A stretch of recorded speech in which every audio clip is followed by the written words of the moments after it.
శ్రీశైలం నుండి మహానంది, మహానంది నుంచి అహోబిలానికి చేరుకున్నాము. అహోబిలానికి చేరుకోవడానికి గంటన్నర సమయం పట్టింది మహానంది నుంచి. అహోబిలం చేరుకోగానే అక్కడ ఎగువ అహోబిలం, దిగువ అహోబిలం అని రెండు ఉన్నాయి. ఎగువ అహోబిలంలో నాలుగు నరసింహస్వాములు, దిగువ అహోబిలంలో మిగతా 5 నరసింహస్వాములు ఉన్నారు. ఈ నరసింహస్వాములు దర్శించడానికి ఎగువ అహోబిలానికి మెయిన్ టెంపుల్ వచ్చేసి సాయంత్రం 7:30 గంటల వరకు ఓపెన్ చేసి ఉంటే, మిగతా టెంపుల్స్ కేవలం 4 గంటల వరకు మాత్రమే ఓపెన్ చేసి ఉంటాయి. దిగువ అహోబిలం నుండి ఎగువ అహోబిలం వెళ్ళడానికి 4 కిలోమీటర్లు 10 నిమిషాల సమయం పట్టింది. అక్కడికి వెళ్ళగానే కింద కదంబ నరసింహస్వామి టెంపుల్, అక్కడ నుండి వాళ్ళే ప్రొవైడ్ చేస్తున్న ఒక బస్సులో 1 కిలోమీటర్ దూరంలో అహోబిలం నరసింహస్వామి, జ్వాలా నరసింహస్వామి టెంపుల్ ఉంది. ఇక్కడ మీ వీడియోలో చూస్తున్నది రాత్రి 7 ఆ సమయంలోని దృశ్యాలు. ఆ టెంపుల్ వచ్చేసి 2 కొండల మధ్య గుడి, చూడడానికి ప్రకృతి సుందరంగా ఎంతో సుందరంగా అనిపించింది. ఆలయంలో స్వామిని దర్శించుకున్నాము. ఈ వీడియోలో మీకు స్వామిని చూపించలేకపోతున్నాను, ఫోటోను చూసి సంతోషించండి. అహోబిల క్షేత్రానికి వెళ్ళిన తర్వాత మాకు తెలిసింది ఏమిటంటే, ఇక్కడ ఒక్క నరసింహస్వామి కాదు 9 నరసింహస్వాములు ఉన్నారని.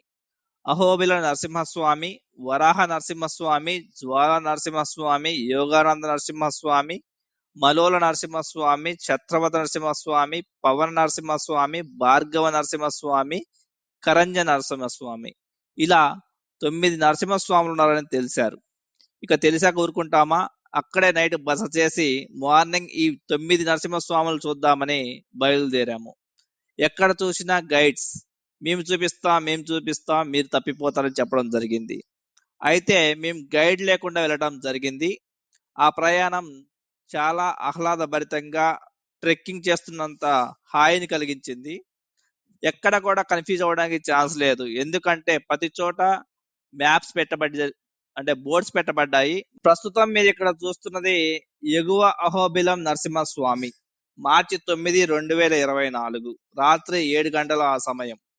ఇక్కడ మీరు చూడవచ్చు, ఫ్రీ బస్ లో ఇక్కడికి చేరుకున్న తర్వాత ఇక్కడ కొన్ని మెట్లు ఉన్నాయి. ఆ మెట్లు ఎక్కిన తర్వాత 2 గుట్టల మధ్యన నరసింహస్వామి టెంపుల్ ఉంది.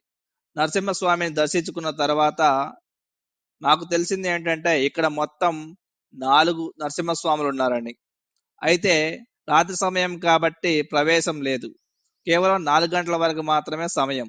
సో ఉదయాన్నే లేచి మేము ఇక్కడ ఉన్నటువంటి అంటే మలోల నరసింహస్వామి, ఉగ్ర నరసింహస్వామి, అలాగే ఉగ్రస్తంభం, ఇక ప్రహ్లాదుడి బడి గుడి, కదంబ నరసింహస్వామి, పవన నరసింహస్వామి, ఇవన్నీ కూడా ఎగువ అహోబిలానికి దగ్గరగా ఉంటాయి.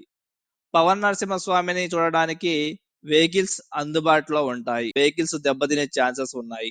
అలాగే ఎగువ అహోబిలం నరసింహస్వామి నుండి జ్వాలా నరసింహస్వామిని చేరుకోవడానికి 3 కిలోమీటర్లు, దాదాపు గంట సమయం వరకు పడుతుంది. ఈ రోడ్డు అంతా 2 కొండల మధ్యన జలపాతంలో వెళ్లే మార్గం లాగా ఉంటుంది, లేదా ఇంకోవైపు మెట్ల మార్గం కూడా ఉంది. ప్రస్తుతం నీటి మట్టం తక్కువగా ఉండటం వల్ల మేము జలపాతం అంటే 2 కొండల మధ్య సెలయేరు పారుతున్న మార్గంలో వెళ్ళడం జరిగింది. ఈ మార్గం ప్రకృతితో నిండి చల్లగా సూపర్ గా అనిపించింది. ఈ అనుభవం మనం లైవ్ లో చిలకిస్తే మాత్రం సూపర్ గా అనిపిస్తుంది. మీకు కొంచెం రిస్క్ అయినా పర్వాలేదు, వెళ్ళండి. నెక్స్ట్ వీడియోలో ఆ వీడియో మొత్తం కవర్ చేయడం జరిగింది, తప్పకుండా చూడండి.